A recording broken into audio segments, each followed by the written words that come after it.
Hello everyone, welcome to my channel. और आज vector का ही कुछ और आगे का क्वेश्चन लेकर के आए हैं जो कि एग्जामिनेशन व्यू से बहुत इंपॉर्टेंट है और उसका कुछ लॉजिक्स भी अलग है और बनाने का टेक्निक भी थोड़ा सा अलग है। ठीक है, तो चलिए आज स्टार्ट करते हैं वेक्टर का next vector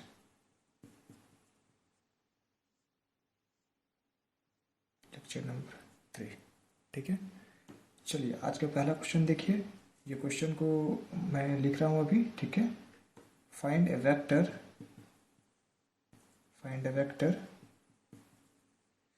in the direction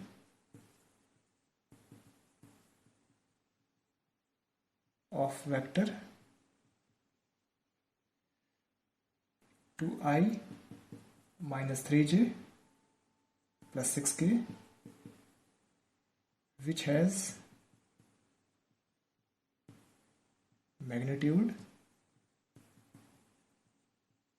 21 units। ठीक है, 21 यूनिट्स। ठीक है, तो इस क्वेश्चन में सबसे पहले हमको ये फोकस करना पड़ेगा कि हमको करना क्या है। सबसे पहले यहाँ देखिए, क्वेश्चन को पढ़िए और समझिए। Find the vector in the direction of A vector 2i minus 3j plus 6k। इसका मतलब ये हुआ कि हमको वो वेक्टर निकालना है जिसमें कि वो किसी और वेक्टर जो कि दिया हुआ है 2i minus 3j plus 6k उसका डायरेक्शन में रहेगा और जिसका मैग्नीट्यूड 21 होगा। ठीक है, तो सबसे पहले हमको क्या करना पड़ेगा कि जो वेक्टर हमको दिया हुआ है 2i minus 3j plus 6k उसका यूनिट वेक्टर निकालेंगे। ठीक है, उसका यूनिट वेक्टर सबसे पहले निकालेंगे और फिर उसके बाद इसको सॉल्व करेंगे। तो चलिए देखते हैं। तो जो वेक्टर दिया हुआ है उसको हम मान लेते हैं ए बी सी, कुछ भी मान सकते हैं आप लोग, as you wish. A equal to 2i minus 3j plus 6k। ठीक है, तो जब इसका यूनिट वेक्टर निकालेंगे तो ध्यान दीजिए, यूनिट वेक्टर के लिए क्या करते हैं, जो वेक्टर दिया हुआ है और फिर उसका मॉड। ठीक है, तो मॉड सबसे पहले निकालते हैं। तो मॉड निकालने के लिए क्या करेंगे, 2 स्क्वायर प्लस 6 का स्क्वायर प्लस 3 का स्क्वायर, यानी कि सबको जोड़ करके अंडर रूट ले लेंगे। तो हम एक ही में कर देते हैं, आप लोग इतना एडवांस हो चुके हैं। ठीक है, तो यहाँ पर देखिए 2i minus 3j plus 6k divided by 2 का स्क्वायर 4 प्लस 3 का स्क्वायर 9 प्लस 36 6 का स्क्वायर हो जाएगा। ठीक है, यहाँ तक कन्फ्यूजन किसी को नहीं होना चाहिए, ये सिंपल चीज़ है। उसके बाद देखिए, जब इसका अंडर रूट निकालेंगे तो ये 49 आ जाएगा, जोड़ के देख लीजिए। और उसके बाद 49 का स्क्वायर रूट होता है 7। ठीक है, दैट मीन्स कि 2i minus 3j plus 6k by 7। अब चाहे तो इसको अलग भी कर सकते हैं आप लोग, तो अलग कर ही देते हैं क्योंकि वो फॉर्मेट ही होता है कि हम लोग जब भी यूनिट वेक्टर निकालते हैं तो सबको सेपरेटली करके अलग अलग लिखते हैं। तो 2/7i minus 3/7j plus 6/7k। ठीक है, ये हो गया हमारा यूनिट वेक्टर। अब देखिए, जो वेक्टर हमको निकालना है उस वेक्टर को निकालने के लिए जो हमारा यूनिट वेक्टर दिया हुआ है ए और इसका मैग्नीट्यूड ऑलरेडी 21 यूनिट्स दिया हुआ है, तो वो उसके मल्टीप्लाई के बराबर होगा। दैट मीन्स कि the vector of magnitude equal to 21। ठीक है, 21 यूनिट्स है, लिख दीजिए उतना क्या करना है। And in the direction of A vector. ठीक है, इज, तो देखिए जो यूनिट वेक्टर ए निकाले हैं उस पर 21 से मल्टीप्लाई कर देंगे। 21 a unit vector, that means 21 into 2i/7 3/7j plus 6/7k। ये हो गया हमारा यूनिट वेक्टर। ठीक है, अब जब मल्टीप्लाई करेंगे तो 7 3 जा 21 हो जाएगा, 3 2 जा 6i minus 9j plus 80k। ये हो गया हमारा final answer. 6i minus 9j plus 18k। This is the final answer. ठीक है, सिंपल क्वेश्चन था, सिर्फ लॉजिक लगाना था कि यहाँ पर जो हम यूनिट वेक्टर निकालेंगे उस यूनिट वेक्टर को 21 से मल्टीप्लाई करेंगे। क्यों करेंगे? क्योंकि यहाँ पर मैग्नीट्यूड दिया हुआ है उसी यूनिट का, उसी वेक्टर का, तो उसका अगर हमारे पास मैग्नीट्यूड दिया हुआ है तो उसको मल्टीप्लाई करेंगे और फिर वहाँ से हम लोग जो उसका वैल्यू निकालना है दूसरे वेक्टर का, उसका वैल्यू हम लोग निकालेंगे। ठीक है, तो अब अगर कोई डाउट है तो आप कमेंट सेक्शन में लिखिएगा। अब आगे बढ़ते हैं नेक्स्ट क्वेश्चन की ओर। क्वेश्चन नंबर 2, देखिए क्वेश्चन नंबर 2 में क्या बोल रहा है। ठीक है, क्वेश्चन हम लिख रहे हैं, ध्यान से देखिए। Find the vector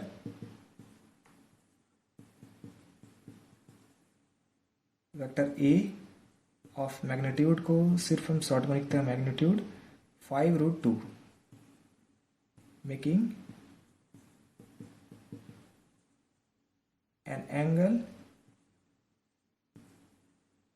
of π/4 with x-axis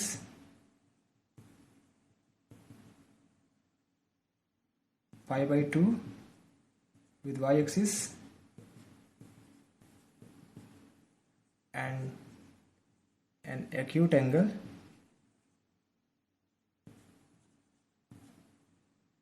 theta with z-axis।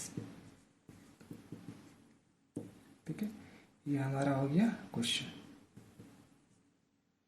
अब देखिए क्वेश्चन समझने वाला है यहाँ पर कि बोला हमको कि वेक्टर ए निकालना है जिसका मैग्नीट्यूड 5√2 है। तो मैग्नीट्यूड 5√2 है, इसका मतलब हम क्या समझ रहे हैं कि मॉड ए का वैल्यू क्या हो जाएगा 5√2। ठीक है, मॉड ए का वैल्यू हो जाएगा 5√2। ठीक है, यहाँ तक कंसेप्ट क्लियर है। उसके बाद देखिए बोला है कि x एक्सिस के साथ π/4 एंगल, y एक्सिस के साथ π/2 एंड z के साथ z के साथ निकालना है हमको।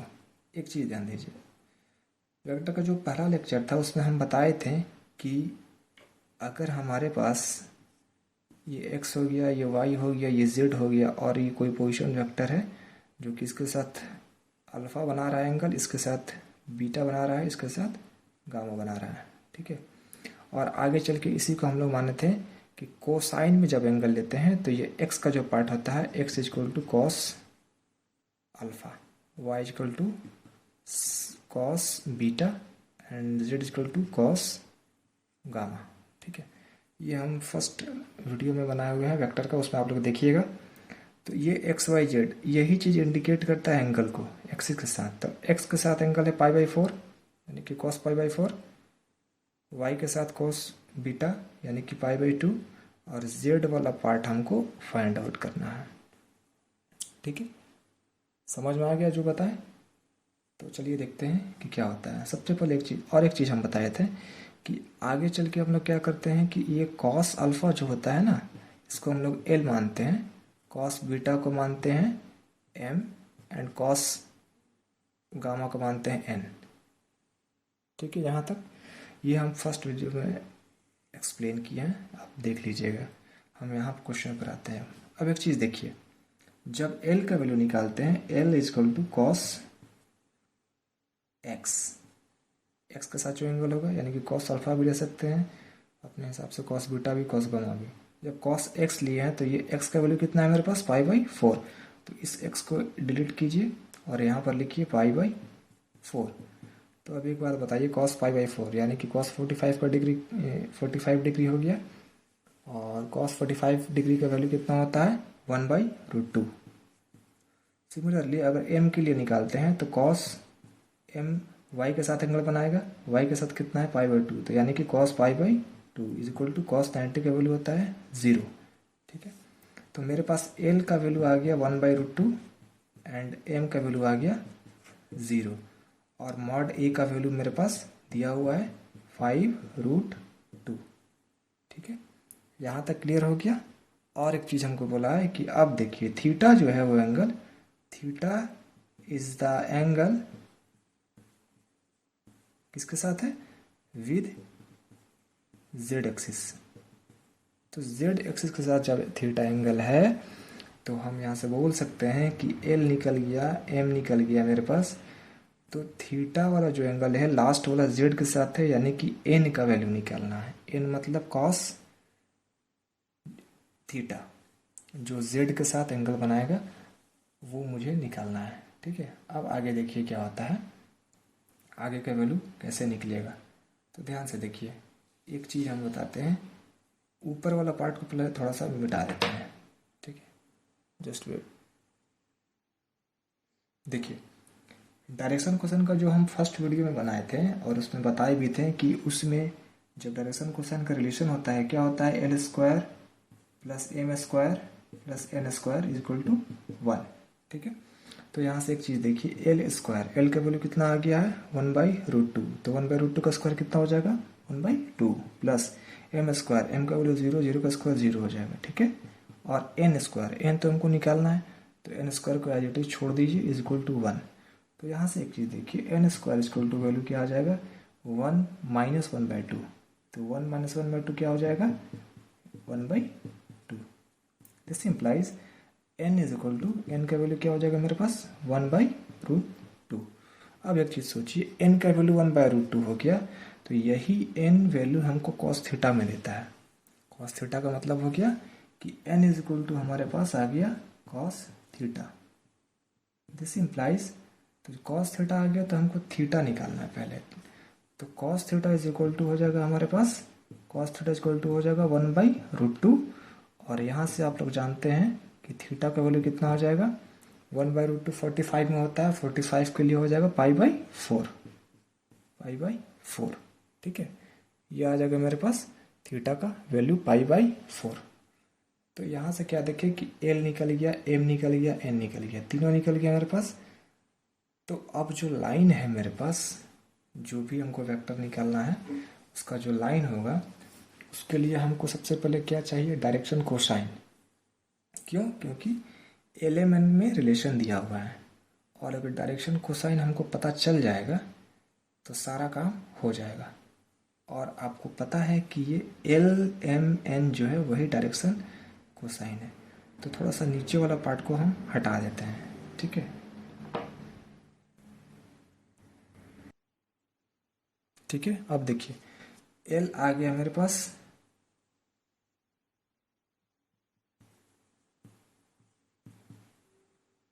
1/√2, एम का वैल्यू आ गया 0, और एन का वैल्यू आ गया 1/√2।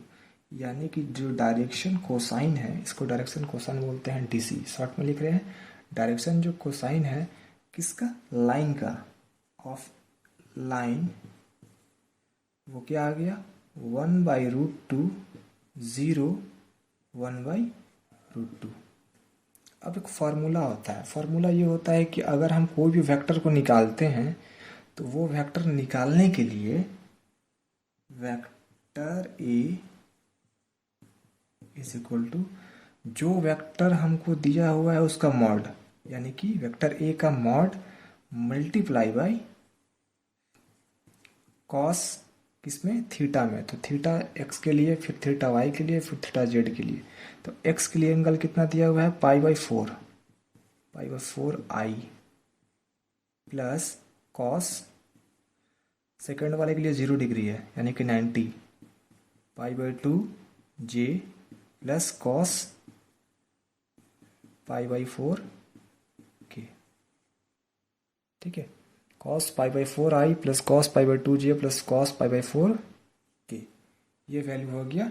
ये रूल है, ये फार्मूला एक तरह का समझिए। ठीक है, फार्मूला का मतलब हो गया, ऐसा इसलिए होता है क्योंकि ये फार्मूला होता है कि अगर कोई वेक्टर है तो उस वेक्टर के साथ अगर हम कोई न्यू वेक्टर निकालते हैं, जैसे वेक्टर ए निकालना है तो उसके लिए मॉड ले लेंगे वेक्टर का, और उसमें आ जाएगा हमारा l plus m plus n, i के फॉर्म में रहेगा। ठीक है, L/M/N आई के फॉर्म में रहेगा। आई के फॉर्म में इसलिए क्योंकि ये कंपोनेंट में आता है वेक्टर का, इसीलिए आई के फॉर्म में रहेगा। ठीक है, तो ये पार्ट हम हटा देते हैं अभी फिलहाल। अब देखिए, इतना होने के बाद हम लोग सिंपल वैल्यू पुट करेंगे, सर हाथ में आ जाएगा। ये वैल्यू हमको दिया हुआ है क्वेश्चन में 5√2, देख लीजिए 5√2। तो यहाँ लिखेंगे 5√2, इसका वैल्यू तो पता ही है, अभी जस्ट निकाल करके आ रहे हैं, √2i प्लस 0j प्लस 1/√2 की। ठीक है, यहाँ तक किसी को कोई दिक्कत नहीं होना चाहिए। और फाइनली वैल्यू को अंदर ले जाकर पुट कर देंगे, आंसर आ जाएगा हमारा। ठीक है, तो देखिए √2 यहाँ तो कुछ भी नहीं है, तो ये तो खाली है। √2 को अंदर भेज देते हैं, या कंप्लीट 5√2 को अंदर भेजते हैं। जो कैंसिल वाला होगा उसको कैंसिल कर देंगे, जो बचा हुआ है रिमेनिंग उसको लिख देंगे। √2 कैंसिल, तो बचेगा 5i प्लस 0j। तो 0 के लिखे या ना लिखे बात बराबर है, और अंदर जाएगा तो √2 फिर से कैंसिल हो जाएगा 5 की। ये आया मेरा फाइनल वेक्टर आंसर। ये वेक्टर ए, यहाँ इसको हटा के वेक्टर ए दे देते हैं। ठीक है, तो हमारे पास जो क्वेश्चन था कि हमको वो वेक्टर फाइंड करना है जिसका मैग्नीट्यूड 5√2 दिया हुआ है, और x के साथ एंगल π/4 है, y के साथ π/2 है, और z के साथ एंगल नहीं पता है, एक्यूट एंगल है नहीं पता। तो सबसे पहले z के साथ जो एंगल बनाएगा उसको निकालेंगे, जो हम लोग यहाँ निकाल के रख चुके हैं, थीटा π/4। और उसके बाद हम लोग वो वेक्टर निकालेंगे जो क्वेश्चन में पूछा है, वेक्टर ए। ठीक है, तो ये क्वेश्चन हो गया। ये क्वेश्चन लेंदी में आएगा एग्जाम में, दैट मीन्स कि आएगा तो 3 मार्क्स में आएगा, या फिर अगर 4 मार्क्स का क्वेश्चन भी आता है तो 4 मार्क्स में ये आ जाएगा। ठीक है, और अगर किसी को भी डाउट है तो प्लीज़ कमेंट सेक्शन में लिखिएगा, तभी हम जाकर समझेंगे प्रॉब्लम क्या है और डाउट को क्लैरिफाई करेंगे। ठीक है, अब आते हैं क्वेश्चन नंबर 3 की ओर। देखिए ये क्वेश्चन 3 नंबर है। इसमें क्या पूछा है, राइट ए यूनिट वेक्टर है। यूनिट वेक्टर का मतलब पता है कि जो भी वेक्टर होगा उसके ऊपर में कैप, इन द डायरेक्शन, किस डायरेक्शन में, of the sum of the vector A this and B this. ठीक है, तो देखिए एक चीज हमेशा ध्यान रखिएगा, पहले सोचिए कि हमसे पूछा क्या है। पूछा है कि जो सम है, तो वेक्टर ए और वेक्टर बी का सम, यानी कि ऐड का मतलब हो गया कि vector A plus vector B. ठीक है, तो vector A plus vector B तो करने सबको आता है, हम डायरेक्ट भी यहाँ कर सकते हैं। वेक्टर ए 2i प्लस 2j माइनस 5 के, ये हो गया vector A, plus vector B 2i plus j minus 7 के, ये हो गया वेक्टर बी। अब जब दोनों को ऐड करेंगे तो कंपोनेंट सेम वाले को एक साथ रख देंगे, और जोड़ घटाव जो भी होगा वो अप्लाई कर देंगे। i 4i क्योंकि 2 है, plus 2j plus 1j 3j हो जाएगा, और माइनस 5 माइनस 7 माइनस 12 के, ठीक है। तो ये हो गया हमारा सम, a प्लस बी का निकल गया। अब हमसे पूछा है कि ये जो सम आया हुआ है, इस सम का यूनिट वेक्टर क्या होगा। तो जब भी देखिए यूनिट वेक्टर निकालने का हम एक तरीका जानते हैं कि a अगर वेक्टर है उसका यूनिट वेक्टर जो वेक्टर है बाय मॉड। ठीक है, अब हमसे पूछा है कि इसका सम का ही निकालना है, तो इसका सम का मतलब हो गया कि mod vector a plus vector b का, अगर हम ब्रैकेट में लेके यूनिट कैप ले लेते हैं। ठीक है, क्योंकि यूनिट वेक्टर पूछा है हमसे, तो अब इसी का यूनिट वेक्टर हमको निकालना है। तो इसका मतलब ये हुआ कि vector a plus vector b जो भी हमारे पास है इसको एक साथ रखते हैं बाय इसी का मॉडुलस। ठीक, तो ये हो गया unit vector vector a plus vector b का। क्लियर है, अब इसका वैल्यू को पुट कर देना है और निकाल लेना है। चलिए देखते हैं। Vector a plus vector b हमारे पास है 4i प्लस 3j माइनस 12 के डिवाइडेड बाई, देखिए इसका जब मॉड निकालेंगे तो 4 का स्क्वायर 16 हो जाएगा, 3 का स्क्वायर 9 हो जाएगा, और 12 का तो 144 हो जाएगा। ठीक है, अब इसको जोड़ लेंगे, देखिए 144 16 प्लस 9 169। ठीक है, क्योंकि 16 और 9 25 25 144 मिल करके 169। तो 4i प्लस 3j माइनस 12 के बाई 169, और 169 पता है कि इसका स्क्वायर रूट होता है 13 का, मतलब 13 का स्क्वायर होता है। दैट मीन्स कि इज इक्वल टू जो वैल्यू दिया हुआ है उसको सेपरेटली करके लिख देंगे, यानी कि 4/13 4/13 I plus 3/13 J minus 12/13 K. This is the final answer. This is the final answer and this is the unit vector of the sum of the vector A and B. ठीक है, तो ये question देखिए करता क्या exam में छोटा ही question रहेगा लेकिन उसको थोड़ा सा लेंदी बनाएगा। लेंदी का मतलब होता है कि या तो कैलकुलेटिव पार्ट लेंदी बनाएगा या तो क्वेश्चन को खींच करके थोड़ा सा कॉम्प्लिकेशन कर देगा जिसको समझने में बच्चा को दिक्कत हो जाएगा और वो क्वेश्चन को फिर इक्वेशन फॉर्म में सेट नहीं कर पाएगा। इसीलिए आप लोग ध्यान दीजिएगा, क्वेश्चन जब एग्जाम में मिलता है बनाने के लिए तो सबसे पहले क्या करना है, क्वेश्चन को इत्मीनान से 10 मिनट 15 मिनट का टाइम लीजिए और खूब बढ़िया से उसको पढ़िए पहले, और उसको पढ़ने के बाद आराम से उसको बनाइएगा, अब बकाइएगा नहीं। ठीक है, तो आइए नेक्स्ट क्वेश्चन की ओर बढ़ते हैं। Question number 4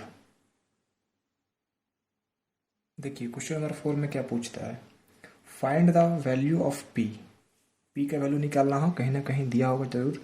for which the vector this and this, देखिए यहाँ पी दिया हुआ है। ठीक है, 3i plus 2j plus 9k and i minus 2pj plus 3k, यानी कि j जो है कंपोनेंट उसका कांस्टेंट पार्ट 2p हो गया। ठीक है, माइनस में प्लस 3k आर पैरेलल।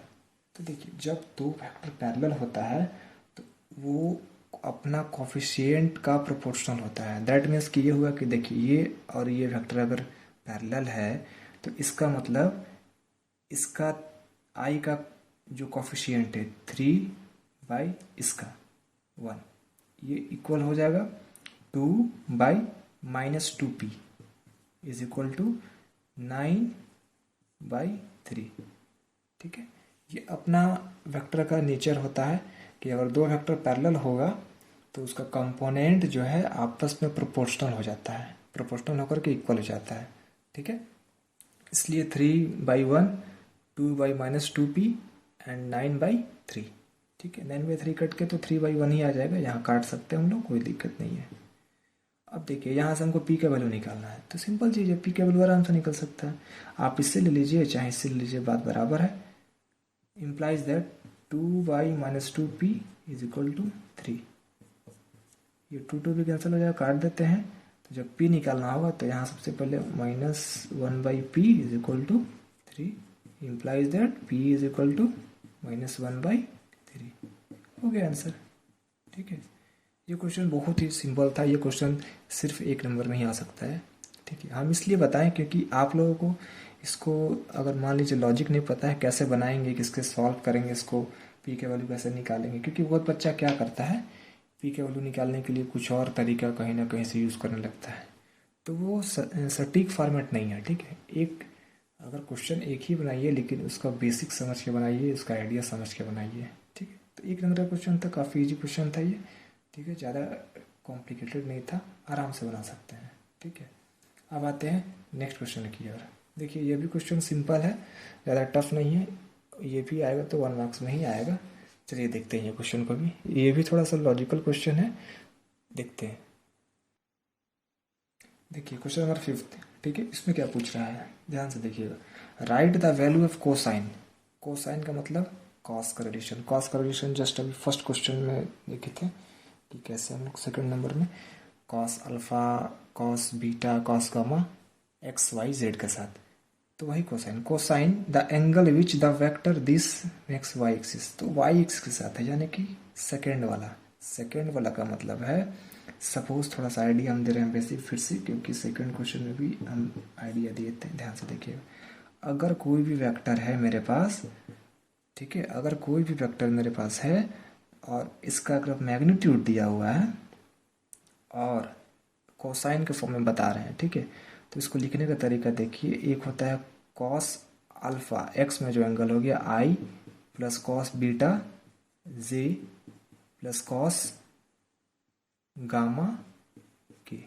ठीक है, अब यही चीज को ध्यान से देखिएगा। मॉड ए कभी कभी क्वेश्चन में करेगा क्या कि कॉस अल्फा, कॉस अल्फा का वैल्यू हम लिख के बताए थे कि एल होता है, तो L I plus M J plus N K ठीक है, कभी कभी इस तरह से लिख के भी आ सकता है, क्योंकि पता है कि कॉस अल्फा का वैल्यू एल हम लोग लेट करते थे, कॉस बीटा का वैल्यू एम लेट करते थे, और कॉस गामा का वैल्यू एन लेट करते थे। एल एम एन याद कीजिए, हो जाएगा, जस्ट बताया हुआ चीज़ें और फर्स्ट क्लास में भी बताया। तो वेक्टर को लिखने के लिए उसका mod product cos alpha I cos beta या फिर एल एम एन, ठीक है, ये ध्यान रखिए, ये फिर से बताए हैं अभी, और इस पर क्वेश्चन बनेगा अभी आगे आने वाला भी, और अभी ये क्वेश्चन अभी हल्का सा कहीं ना कहीं यूज़ होगा, ठीक है। तो आइए देखते हैं क्वेश्चन को सॉल्व करने का तरीका। देखिए वेक्टर ए मेरे पास दिया हुआ है, क्या दिया हुआ है, आई प्लस जे प्लस के। सबसे पहले इसका यूनिट वेक्टर निकालिए। तो यूनिट वेक्टर निकालने का तरीका जान चुके हैं, अब डायरेक्ट भी निकाल सकते हैं। Unit vector is equal to होता है I plus J plus K by magnitude 1 + 1 + 1, ठीक है। इसका मतलब हो गया √3 हो जाएगा, तो 1/√3 आई, 1/√3 जे, 1/√3 के, ठीक है। 1/√3 आई प्लस 1/√3 जे प्लस 1/√3 के। तो एक चीज़ ध्यान रखिए, यहीं से आंसर आ जाएगा। आई के लिए एल, एम के लिए जे, n√3/, 1/√3 के लिए के, ठीक है। तो यही पैटर्न ये पकड़ लिया है, ठीक है। सिंपल चीज़ है, एकदम सिंपल। अगर आपसे पूछता है कि makes with angle x axis, तो एक्स वाले पार्ट, क्योंकि ये एक्स वाले के लिए ही एल है, और एल जो है कॉस अल्फा एक्स के साथ बनाता है। एम वाले के लिए 1/√3 एम हो गया, और एम कॉस बीटा बनाता है वाई एक्सिस के साथ, और जेड एक्सिस के साथ कॉस गामा बनाता है एन, और यही वैल्यू 1/√3, ठीक है। क्लियर हो गया। तो अब देखिए यहाँ पर जो हमसे पूछा है, हमसे पूछा क्या है, कोसाइन ऑफ एंगल किसके साथ, Y axis. That means cosine of angle with Y axis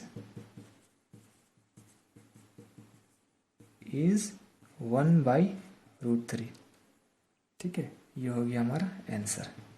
अब एक चीज़ ध्यान दीजिएगा, ये ज़रूरी नहीं है कि यहाँ पर हमेशा 1 ही रहेगा, यहाँ कंडीशन था तो उस तरह से वहाँ 1 था। कभी कभी क्या होगा, 2i + 3j + 4k होगा तो अलग अलग होगा, तो कुछ दिक्कत नहीं है। एल के लिए जो आएगा वही हो जाएगा, एम के लिए जो आएगा वही, एन के लिए वही। और अगर एंगल के फॉर्म में पूछता है कि वाई के साथ कितना एंगल बनाएगा, तो जो फॉर्मेट यहाँ आएगा वही वाई के साथ, जेड के साथ एंगल आएगा वही जो यहाँ बनाएगा, और एक्स के साथ वही एंगल आएगा जो यहाँ पर बनाएगा, ठीक है। तो ये हुआ कि एंगल, मतलब देखिए अभी हम 3-4 क्वेश्चन बनाए, उसमें क्या हुआ, बेसिकली एंगल ज़्यादा आया है, एक्स के साथ एंगल, वाई के साथ एंगल, जेड के साथ एंगल, उसको एल एम एन में लेकर चले हैं, और एल एम एन में लेकर चलने के बाद कॉस अल्फा में आया है, कॉस बीटा में आया है, कॉस गामा में आया है, और ये कंसेप्ट भी बहुत यूज हुआ है, ठीक है। तो ये ध्यान रखिएगा। आते हैं 6 नंबर क्वेश्चन की ओर।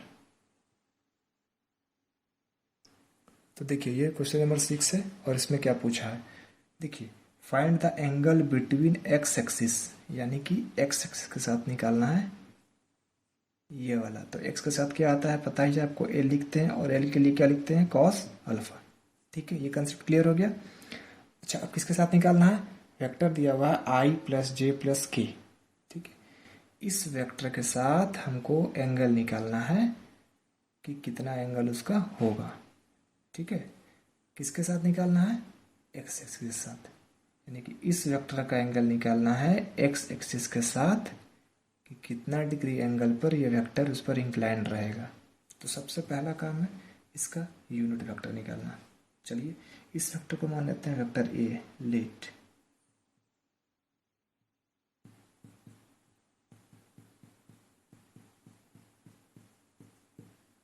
सेम प्रोसेस यूनिट वेक्टर निकालने का, आई प्लस जे 1 + 1 + 1, जो रिजल्ट नीचे आया था वही रिजल्ट यहाँ भी आ जाएगा।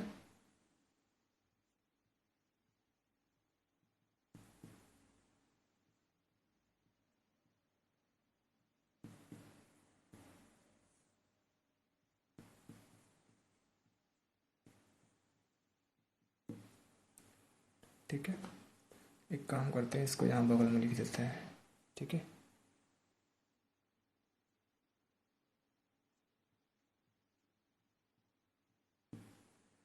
ये हो गया यूनिट वेक्टर, अब एक चीज़ देखिए, अब तुरंत बताया तो वही चीज़ को यूज़ करना है हमको, इसमें लगता नहीं कि कुछ बताना पड़ेगा। आप लोग खुद लॉजिक यूज़ कीजिए और जस्ट प्रीवियस क्वेश्चन को रिकैप कीजिए।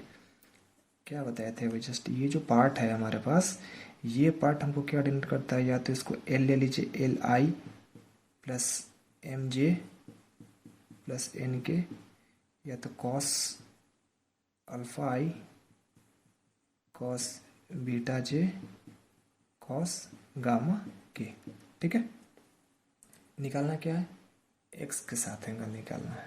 तो एक्स के साथ निकालना है तो क्या लेंगे, ये पोर्शन लेंगे। यहाँ आई है, यहाँ आई है, ठीक है, यानी कि 1/√3 कॉस अल्फा हो जाएगा। समझ में आ रहा है? तो यहाँ लिखिएगा cos alpha is equal to 1/√3। अब हमको निकालना है alpha, alpha is equal to cos inverse 1/√3, और यहाँ पर हमको जो निकालना है अल्फा, तो अल्फा का वैल्यू क्या हो जाएगा, कॉस इनवर्स 1/√3 हो गया, यही आंसर हो जाएगा। तो एक बार यही लिख देते हैं, alpha is equal to cos inverse 1/√3। Concept पता है, लॉजिक पता है आपको, जस्ट अभी बता चुके हैं, ये हो गया आंसर। ठीक है, जस्ट प्रीवियस क्वेश्चन जैसे बनाए थे वैसे ही कंसेप्ट का ये भी है, cos alpha I cos beta J cos gamma K, alpha is equal to cos inverse 1/√3। ठीक है, बस यही कंसेप्ट याद रखना है। देखिए छोटा सा कंसेप्ट इसको याद रखना है, और वो कंसेप्ट ये है कि अगर हमारे पास कोई भी वेक्टर दिया हुआ है और उसका मॉड के साथ मल्टीप्लाई करते हैं, कॉस अल्फा आई प्लस कॉस बीटा जे प्लस कॉस गामा के, या इसी को लिखने का एक और तरीका होता है, कॉस अल्फा को L I M J N K. ठीक है, क्योंकि हम लोग पढ़ के आए हैं एल बराबर क्या होता है कॉस अल्फा, एम बराबर होता है कॉस बीटा, एंड एन बराबर होता है कॉस गामा। ठीक है, फर्स्ट क्लास में भी हम डिस्कस किए हैं इसको, और अभी जितना भी 3 क्लास हम लोग वीडियो लेक्चर लिए हैं वेक्टर का, उसमें हर क्वेश्चन में इस तरह से कहीं ना कहीं कंसेप्ट हम यूज़ किए हैं। आप लोग देखिएगा, और अगर कोई डाउट होता है तो ज़रूर कमेंट बॉक्स में लिखिएगा, ताकि हम आगे का भी कुछ क्वेश्चंस को क्लियर कर सकें, और पीछे का कोई भी ऐसा क्वेश्चन ना हो जो आप लोग क्लियर ना हो। ठीक है, अगर डाउट हो रहा है तो उसको हम फिर से बताने की कोशिश करेंगे। ठीक है, इसलिए प्लीज़ आप लोग से, मतलब कि आप लोग को बोल रहे हैं कि अगर कोई भी क्वेश्चन में डाउट हो तो प्लीज़ उसको क्लैरिफाई करवा लीजिएगा हमसे। दोबारा तीबारा भी बता देंगे, लेकिन क्लियरिटी कर देंगे। ठीक है, तो चलिए आज के लिए इतना ही क्वेश्चन रहेगा, कल कुछ अलग टॉपिक के पैटर्न का क्वेश्चन लेकर के आएंगे। ठीक है, वेक्टर पर 3 क्लास हो गया, फिर बीच में क्लास लेंगे वेक्टर का ही। फिलहाल अलग अलग टॉपिक को कवर कर रहे हैं। तो एक क्लास में इंटीग्रेशन का वीडियो लिए थे, 2-3 वीडियो इंटीग्रेशन का है, 2-3 वीडियो वेक्टर का हो गया, 2-3 वीडियो कल से स्टार्ट करेंगे कुछ और टॉपिक का, ताकि सारा टॉपिक कवर हो सके, एक क्विक रिविज़न होते जाए, और कुछ इंपॉर्टेंट क्वेश्चंस भी आप लोग लगाते रहिए। और हाँ, क्वेश्चन का प्रैक्टिस बहुत ज़रूरी है। और ये भी बता दें कि क्वेश्चन का मतलब ये नहीं कि हम क्वेश्चन जो दिए हैं बनाने के लिए एग्ज़ाम में हो वही क्वेश्चन आ जाए। ठीक है, क्वेश्चन का पैटर्न बनाने का तरीका वही रहेगा। ठीक है, भले डिजिट अलग कर दे थोड़ा सा आगे पीछे, जैसे कि इसी में हमसे पूछ लिया था क्या कि कॉस मतलब एक्स एक्सिस के साथ जो वेक्टर है उसको निकालना है, वहाँ चेंज कर देगा कि वाई के साथ निकालना है, कहीं चेंज कर देगा जेड के साथ निकालना है। तो वो डिपेंड करता है, आपको पैटर्न पता होना चाहिए, बनाने का तरीका पता होना चाहिए बस। बाकी तो कलम और हाथ का खेल है ही, दिमाग का। ठीक है, तो चलिए चलते हैं, अब एंड करते हैं। अगला वीडियो कल लेकर के आएंगे, और उसमें कुछ और नया कंसेप्ट या नया टॉपिक को डिस्कस करेंगे। Okay, thank you.